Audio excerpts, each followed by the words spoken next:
গেছো মেছো শাকচুন্নি মামদ ব্রহ্মদৈত্য, এই জগতে যে কত রকমের ভূত আছে শুনলে অবাক হতে হয়। তেমনি হিজলগড়ের শ্মশানটা ডিগবাজি ভূতে ভর্তি। ডিগবাজি ভূত আমাদের দেশি ভূতের মতোই, কিন্তু এরা হাঁটে তাদের মাথা দিয়ে। যেমন অদ্ভুত এদের দেখতে, তেমন অদ্ভুত এদের কাণ্ড কারখানা। কখনো কখনো গাছের ডালে পা বাঁধিয়ে মাথা নিচের দিকে করে ডালের মধ্যে ঝুলে থাকে, ঠিক যেন বাঁদুর। গাছগুলো সব উল্টো দেখি, আকাশ দেখি নিচে। না না, বাংলা আমি খাইনি, খুব বলছি না আমি নিচে। কখনো কলা পাতার নরম ডালে একটু দোল খেয়ে নেয়। দল দল দুলুনি, দেখো মাথায় চিরুনি, গাছে দেখি যখনই, দোল খাই তখনই। আর চলতে হলে তারা মাটিতে মাথা পেতে কেবল ডিগবাজি খেতে খেতে যায়।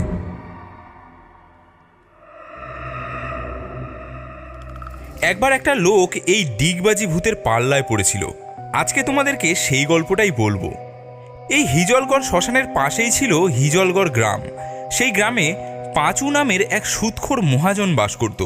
সে মানুষকে অনেক চড়া সুদে টাকা ধার দিত। টাকা ছাড়া আর কিছুই বোঝে না সে।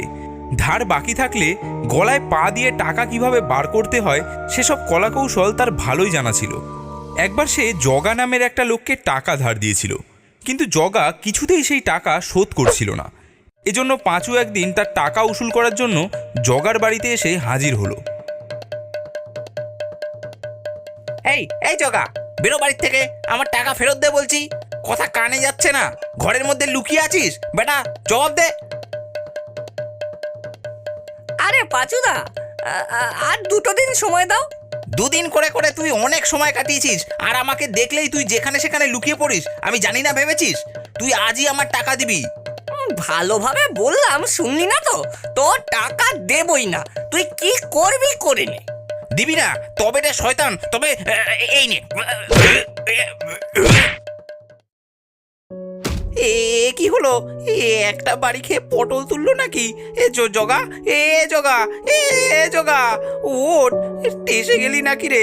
এই জগা, জগা, ওঠ ওঠ। হায় সর্বনাশ, আমি কি করে ফেললাম? এবার আমাকে পুলিশে ধরবে, তারপরে বিচার করে আমাকে ফাঁসি দেবে। না না, আমি মরতে চাই না, আমি পালিয়ে যাবো আজকেই আমি। পাঁচু সে রাতেই গ্রাম থেকে পালিয়ে গেল।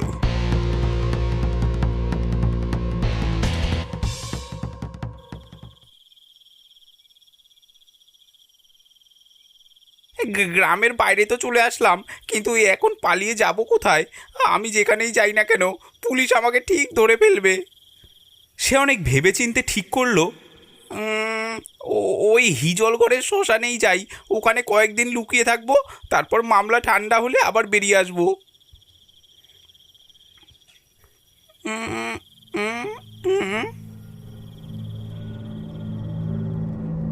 সে প্রকাণ্ড একটা গাছ দেখে তাতে উঠে তার ঘন পাতার আড়ালে সে লুকিয়ে বসে রইল। সেদিন ছিল পূর্ণিমা, তাই চারিদিক জ্যোৎস্নায় ফুটফুট করছে। শ্মশান, মাঠ, গঙ্গার জল, গাছপালা, জঙ্গল বেশ দেখা যাচ্ছে। পাঁচু গাছের ডালে বসে লুকিয়ে লুকিয়ে দেখতে লাগলো যে কেউ তার খোঁজে আসছে কিনা। হঠাৎ তার চোখে পড়ল একটা কঙ্কাল। শ্মশান থেকে ডিগবাজি খেতে খেতে সেটা এই গাছটার দিকেই এগিয়ে আসছে। তার পিছনে একটা, আবার তার পিছনে আর একটা। ঘন ঘন ডিগবাজি খেতে খেতে শন শন করে তারা এগিয়ে আসছে। উড়ি বাবা রে, এরা সব কারা রে? এই যে দেখছি কেবল হাড়, এরা এমন ডিগবাজি খেয়ে আসছে কেন?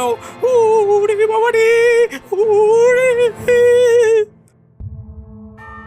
ভয়ে পাঁচুর আত্মারাম খাঁচা ছাড়া হয়ে এলো।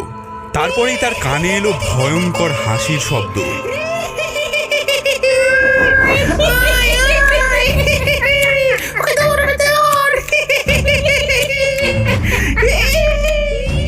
চোখ উঠিয়ে চেয়ে দেখলো তার আশেপাশের গাছগুলোর ডালে ডালে ঝুলছে অনেক কঙ্কাল। তাদের পা বেঁধে আছে ডালে আর মাথা ঝুলছে নিচে। তাদের সেই দাঁত বার করা মরার মাথা থেকেই এমন ভয়ঙ্কর হাসির শব্দ উঠছে। পাঁচু এসব দেখে থর থর করে কাঁপতে লাগলো। ওরে বাবা, ওরে বাবা, কোথায় এলুম রে? এর থেকে তো পুলিশের হাতে পড়াই ভালো ছিল রে। সে তখন মনে মনে রাম নাম জপ করতে লাগলো। তারপরে কি আশ্চর্য কাণ্ড, কঙ্কালগুলো সেই রকম ঝুলতে ঝুলতেই এক ডাল থেকে আরেক ডালে, এক গাছ থেকে আরেক গাছে লাফিয়ে আসতে লাগলো। তারা একবার দোলে আর এক ডাল থেকে পা ছেড়ে দিয়ে আরেক ডালে বাঁধিয়ে দেয়। এমনি করে চারিদিক থেকে তারা সবাই আসতে লাগলো তার দিকে। পাঁচু তাই দেখে আড়ষ্ট কাঠ হয়ে গেল। দেখতে দেখতে ভীষণ কাণ্ড হয়ে পড়ল। পাঁচু বসে আছে আর চারিদিক থেকে তাকে ঘিরে ফেললো কঙ্কালের দল। তার আশেপাশে, সামনে, পিছনে, ডায়ে বাঁয়ে কেবলই সেই সব কঙ্কাল। উপরের ডালে পা বাঁধিয়ে তার মুখের কাছে মুখ রেখে ঝুলতে ঝুলতে তারা সব কটমট করে তার দিকে চাইতে লাগলো। তাদের সেই অন্ধকার চোখের গর্ত থেকে ঠিকরে বেরুতে লাগলো যেন আগুনের কণা। তাদের সেই দৃষ্টিতে পাঁচুর সারা দেহ একেবারে অসাড় হয়ে গেল। গাছের ডাল আঁকড়ে সে বসে রইল যেন পাথরের মতো।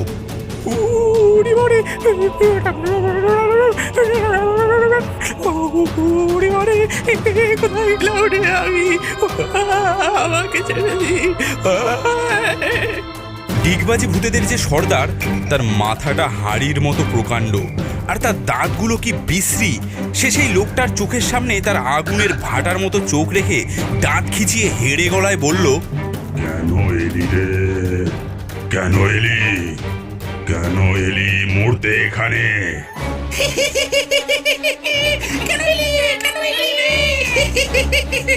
কেন এলি এখানে মরতে?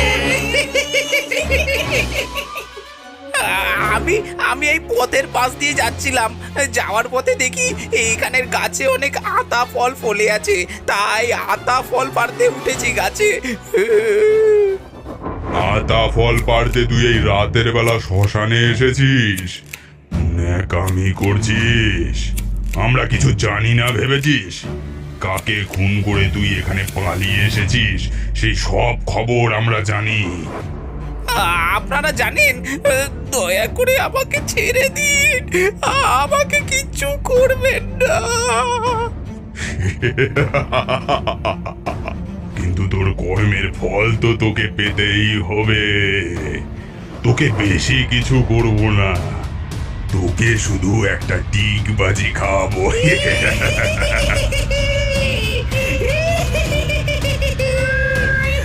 এর মধ্যেই একসঙ্গে অনেক জোড়া কঙ্কালের হাত তার দিকে এগিয়ে এলো।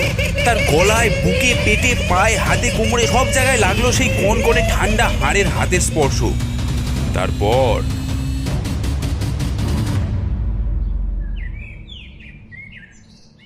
বলো হরি হরি বল, বলো হরি হরি বল, বলো হরি হরি বল, বলো হরি হরি বল, বলো হরি হরি বল, বলো হরি হরি বল, বলো হরি হরি বল, বলো হরি হরি বল।